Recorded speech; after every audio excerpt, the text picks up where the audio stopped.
യേശുവിൽ ഏറ്റവും സ്നേഹമുള്ളവരെ, ജീവിതത്തിൻ്റെ വ്യത്യസ്ത കാലയളവിൽ, വ്യത്യസ്ത സമയങ്ങളിൽ, വ്യത്യസ്ത പ്രായപരിധിയിൽ ഞാൻ നിങ്ങളൊക്കെ പലപ്പോഴും ഇങ്ങനെ ചിന്തിക്കാനിടയുണ്ട്.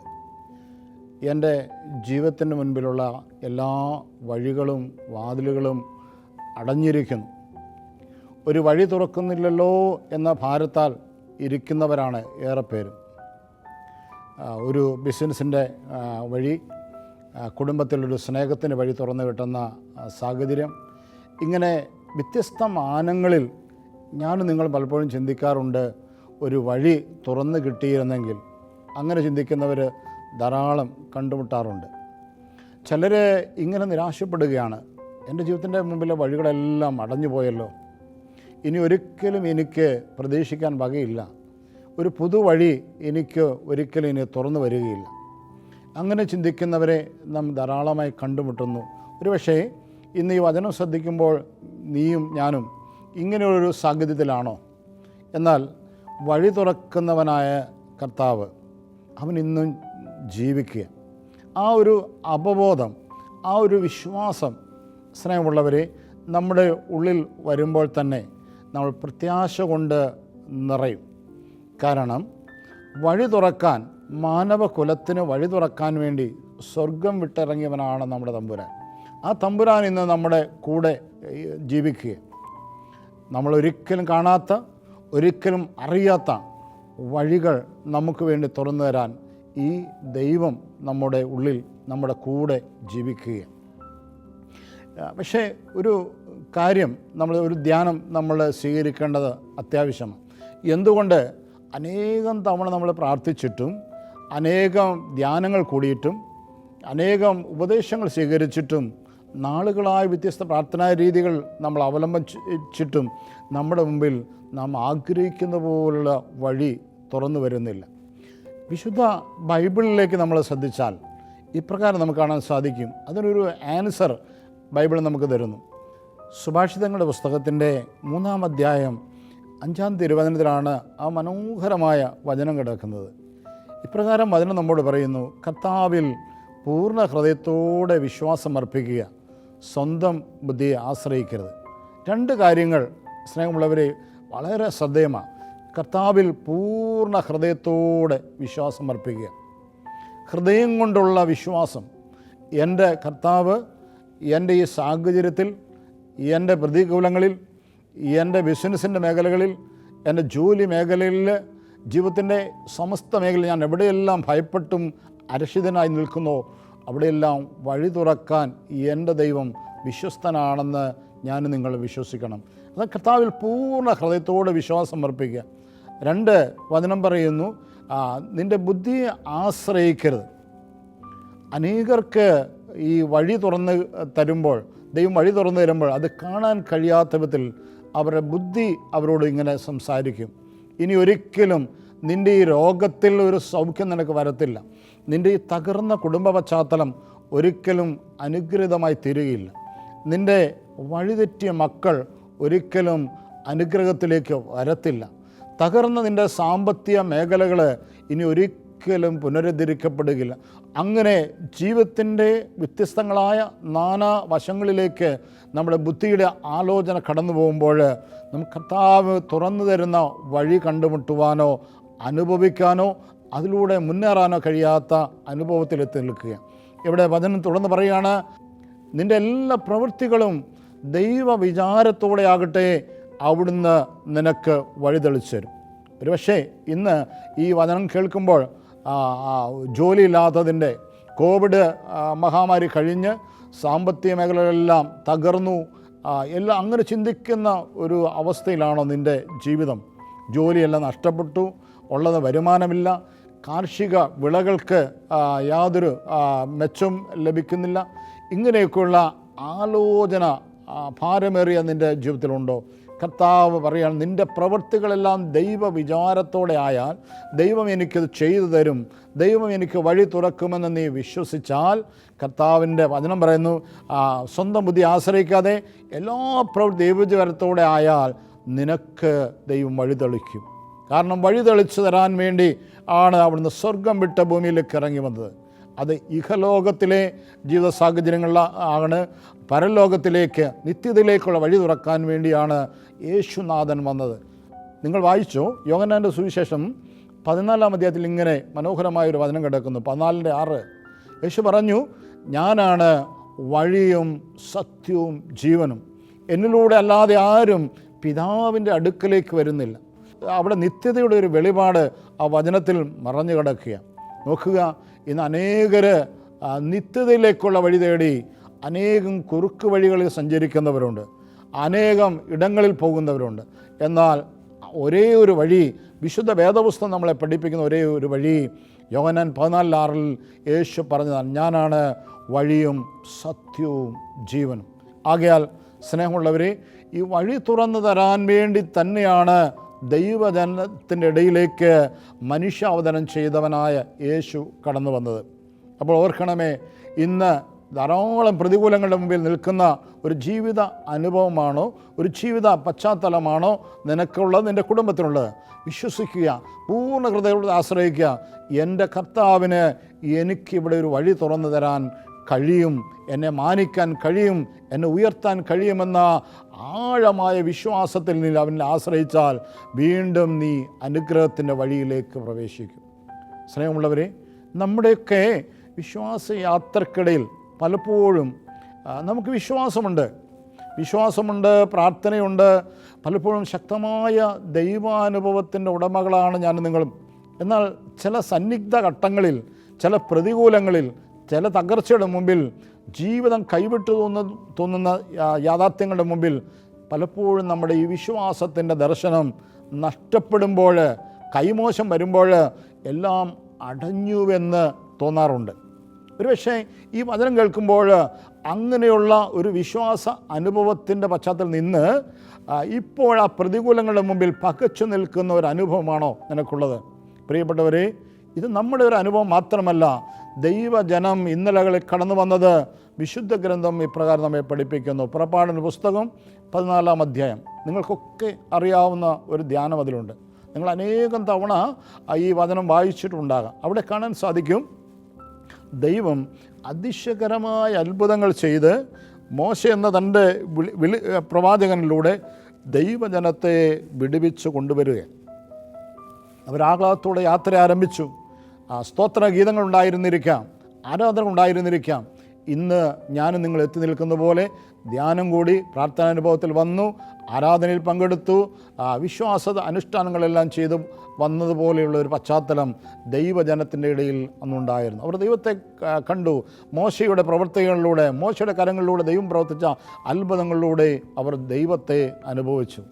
എന്നാൽ നമ്മൾ വായിക്കുന്നു 14-ാം അധ്യായത്തിൽ നമ്മൾ കാണുക ചെങ്കടലെന്ന മഹാപ്രതിസന്ധി. നിങ്ങളൊക്കെ ഒരുപാട് ധ്യാനിച്ചിട്ടുള്ളൊരു ധ്യാനമത്. വീണ്ടും ആത്മാവത് ഓർമ്മപ്പെടുത്തുക. ഇവിടെ കാണുകയാണ്, മഹാപ്രതിസന്ധിയുടെ മുമ്പിൽ അവർ വിശ്വാസം കൈവിട്ടു. അവർ ദൈവമുഖത്തേക്കല്ല നോക്കിയത്, വഴി തുറക്കാൻ കഴിയുന്നവനായ ദൈവത്തിൻ്റെ മുഖത്തേക്കല്ല അവർ നോക്കിയത്.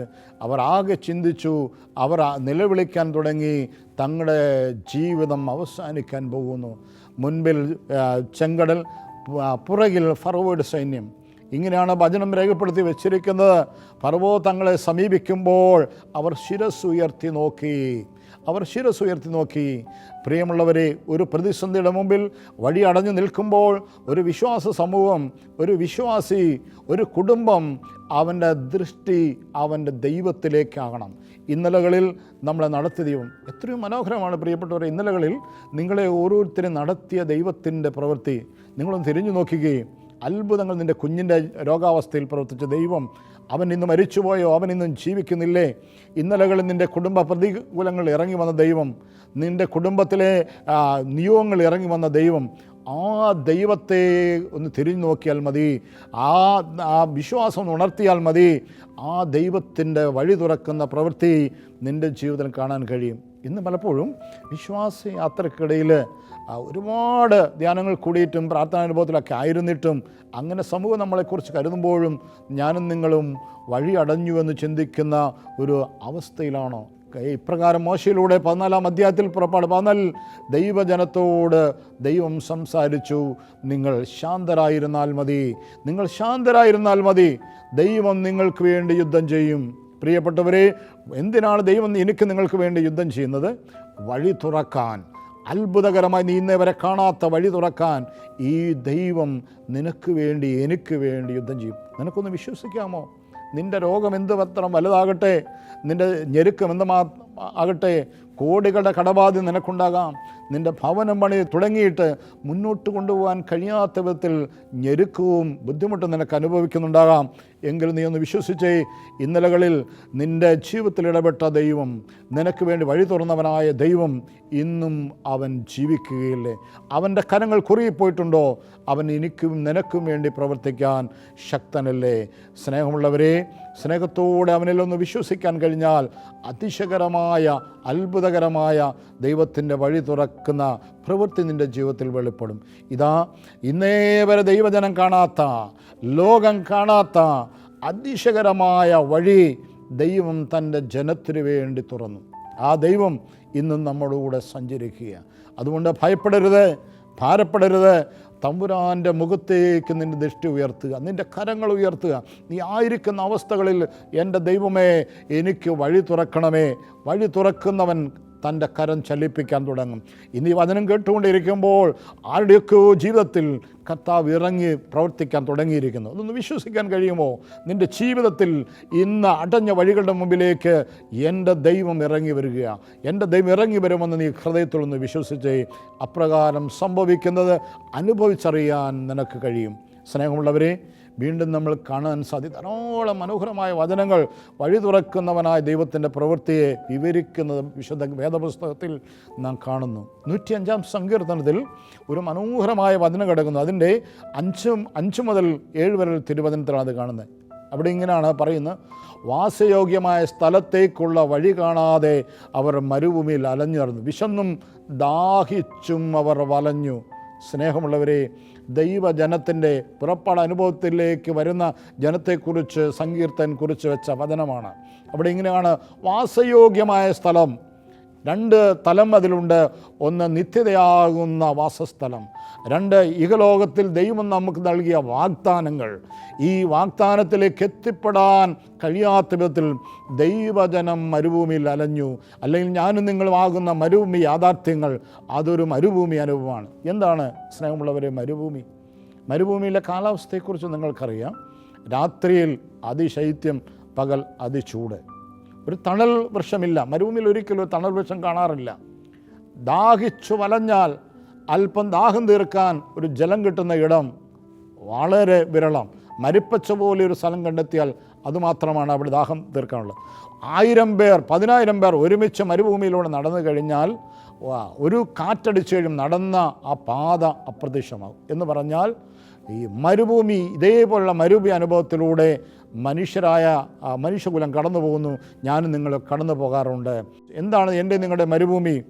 ഒരു ആശ്വാസം പ്രതീക്ഷിക്കുമ്പോൾ, ഒരു കരുണ പ്രതീക്ഷിക്കുമ്പോൾ ഒന്ന് ആശ്വസിപ്പിക്കാൻ ആളുകളില്ലാത്ത സാഹചര്യം, സ്നേഹത്തിന് വേണ്ടി, പരിഗണനയ്ക്ക് വേണ്ടി ദാഹിക്കുന്ന ഹൃദയം, അത് കിട്ടാതെ വരുമ്പോൾ അദ്ദേഹം ഒരു മരുഭൂമിയിലാണ്. ആ വ്യക്തി ഒരു മരുഭൂമി അനുഭവത്തിലാണ്. ജീവിതത്തിൽ വഴികളെല്ലാം അടഞ്ഞു എന്ന് തോന്നുമ്പോൾ, അങ്ങനെ വരുമ്പോൾ ഞാനും നിങ്ങളൊരു മരുഭൂമി അനുഭവത്തിലാണ്. ഇവിടെ പറയുകയാണ്, വചനം പറയാണ്, വിശന്നും ദാഹിച്ചും അവർ വലഞ്ഞു. ഇന്ന് ഈ വചനം കേൾക്കുമ്പോൾ അനേകർ ഒരു പക്ഷേ നീ വിശന്നും ദാഹിച്ചും വലഞ്ഞ് സ്നേഹത്തിന് വേണ്ടി, പരിഗണനയ്ക്ക് വേണ്ടി, അംഗീകാരത്തിന് വേണ്ടി വിശന്നും വലഞ്ഞും ദാഹിക്കുന്ന ഒരു അനുഭവത്തിലാണോ? എന്നാൽ അടുത്ത വചനം ഇങ്ങനെ പറയുന്നത്: തങ്ങളുടെ കഷ്ടതയിൽ അവർ കർത്താവിനെ വിളിച്ചപേക്ഷിച്ചു. ഒരു കാര്യം മറക്കരുത്, കർത്താവിനെ വിളിച്ചപേക്ഷിക്കണം. തുടർന്ന് വചനം പറയാണ്, വാസയോഗ്യമായ സ്ഥലത്തെത്തും വരെ അവിടുന്ന് അവരെ വഴി കാട്ടി നയിച്ചു. എത്ര മനോഹരമാണ് വചനം. വചനം പറയുകയാണ്, ഒരു മനുഷ്യായുസ്സിൽ, ഒരു മനുഷ്യ ജീവിതത്തിൽ വഴി കാണാതെ മരുഭൂമിയിൽ അലയുന്ന ജീവിത പശ്ചാത്തലങ്ങളിൽ നിൽക്കുമ്പോൾ ഞാനും നിങ്ങളും ദൈവം എനിക്കും നിങ്ങൾക്കും വേണ്ടി കരുതിയിരിക്കുന്ന വാസയോഗ്യമായ സ്ഥലം, അത് ദൈവാനുഗ്രഹത്തിൻ്റെ സ്ഥലമാകാം. ദൈവം എന്നോടും നിന്നോടും പറഞ്ഞ വാഗ്ദാനങ്ങളാകാം. ഈ വാഗ്ദാനമാകുന്ന അനുഗ്രഹത്തിലേക്ക് നയിക്കാൻ, വഴി തുറക്കാൻ കഴിവുള്ളവനാണ് ഈ ദൈവം. ഞാൻ നിങ്ങളും എന്താണ് ചെയ്യേണ്ടത്? വചനം പറയുന്നു, തങ്ങളുടെ കഷ്ടതയിൽ അവർ കർത്താവിനെ വിളിച്ചപേക്ഷിച്ചു. ഒന്ന് ഓർത്ത് നോക്കുകയും കഴിഞ്ഞ വർഷങ്ങളിൽ, കഴിഞ്ഞ നാളുകളിൽ ഈ കഴിഞ്ഞ നാളുകളിലെ കോവിഡ് അനുഭവത്തിൽ കരഞ്ഞ് നിലവിളിച്ച് പ്രാർത്ഥിച്ച സമയങ്ങളെല്ലാം അതിശയകരമായി എൻ്റെ ദൈവം നമുക്ക് വേണ്ടി നിലകൊണ്ടില്ലേ? ഇന്നലകളിൽ നിങ്ങളുടെ വിശ്വാസത്തിലേക്ക് തിരിഞ്ഞു നോക്കിക്കേ, ആത്മീയ യാത്ര തുടങ്ങിയ നാളുകൾ നോക്കിക്കേ. നിൻ്റെ കുഞ്ഞിൻ്റെ പ്രതിസന്ധികളിൽ, നിങ്ങളുടെ രോഗാവസ്ഥകളിൽ, ഞെരുക്കങ്ങളിൽ, എല്ലാം വേളകളിലും വഴി അടഞ്ഞുപോയി എന്ന് ചിന്തിച്ച വേളകളിൽ, എല്ലാം തീർന്നുവെന്ന് ചിന്തിച്ച വഴികളിൽ സ്നേഹമുള്ളവരെ നിലവിളിച്ച സമയത്ത് അവൻ ഇറങ്ങി വന്നില്ലേ? തീർച്ചയായിട്ടും അവൻ ഇറങ്ങി വരും. നിനക്ക് ഈ ആയിരിക്കുന്ന അവസ്ഥയിലിരുന്നുകൊണ്ട് ഈ ജീവിത അനുഭവങ്ങളിൽ നിന്ന് ഒന്ന് നിലവിളിക്കാമോ? കർത്താവ് ഇറങ്ങി വരും. കർത്താവ് നിൻ്റെ ജീവിതത്തിലേക്ക് കടന്നു വന്ന് അടഞ്ഞ വഴികളെല്ലാം തുറന്ന് നിന്നെയും നിൻ്റെ കുടുംബത്തെയും അതിശയകരമായി, അത്ഭുതകരമായി, ഇന്നേ വരെ നീ കാണാത്തതും ഇന്നേ വരെ നീ അറിയാത്തതുമായ വഴി തുറക്കാൻ അവൻ ശക്തനാണ്. എന്തുകൊണ്ട് നമുക്ക് ആ അനുഭവം ലഭിക്കുന്നില്ല? യെശയ്യാ 51:12 നമുക്കതിലൊരു വചനം കിടക്കുന്നു. അവിടെ വചനം ഇങ്ങനെ പറയുകയാണ്, ആകാശത്തെ വിരിക്കുകയും ഭൂമിക്ക് അടിസ്ഥാനമിടുകയും ചെയ്ത നിൻ്റെ ദൈവമായ കർത്താവിനെ നീ മറന്നു കളഞ്ഞോ? ഈ ദൈവത്തെ മറക്കരുത്. അവൻ ഇറങ്ങി വന്നത് നിനക്ക് വേണ്ടി നിലകൊള്ളാനാണ്, നിനക്ക് വഴി തുറന്നു തരാനാണ്. വചനം വീണ്ടും ഓർക്കണമേ, ആകാശത്തെ വിരിക്കുകയും ഭൂമിക്ക് അടിസ്ഥാനമിടുകയും ചെയ്ത നിൻ്റെ ദൈവമായ കർത്താവിനെ നീ മറന്നു കളഞ്ഞോ? മറന്നു കളയാതെ ആയിരിക്കുന്ന അവസ്ഥയിൽ ഇരുന്നു കൊണ്ട് തമ്പുരാൻ്റെ പക്കലേക്ക് നിൻ്റെ ജീവിതത്തെ സമർപ്പിക്കാമോ? ഇന്നലകളിൽ നിന്നെ അതിശയകരമായി നടത്തിയ ദൈവം ഇന്നുകളിൽ നടത്താൻ, ഇന്നുവരെ നീ കാണാത്ത വഴികൾ തുറന്നു തരാൻ അവൻ ശക്തനത്രേ. ഈ വചനം കേട്ടുകൊണ്ടിരിക്കുന്ന വേളകളിൽ തന്നെ അനേകരുടെ ഇടയിൽ കർത്താവ് പ്രവർത്തിക്കാൻ തുടങ്ങിയിരിക്കുന്നു.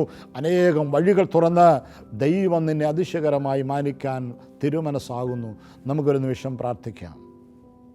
നല്ലവനായ ദൈവമേ, ഞങ്ങളങ്ങേ ആരാധിക്കുന്നു, സ്തുതിക്കുന്നു. ഇന്നലകളിൽ ഞങ്ങൾക്കായി തുറന്ന അതിശയകരമായ പരിപാലനയുടെയും കൃപയുടെയും വഴികളെ ഞങ്ങൾ വീണ്ടും ഓർത്തെടുക്കുന്നു.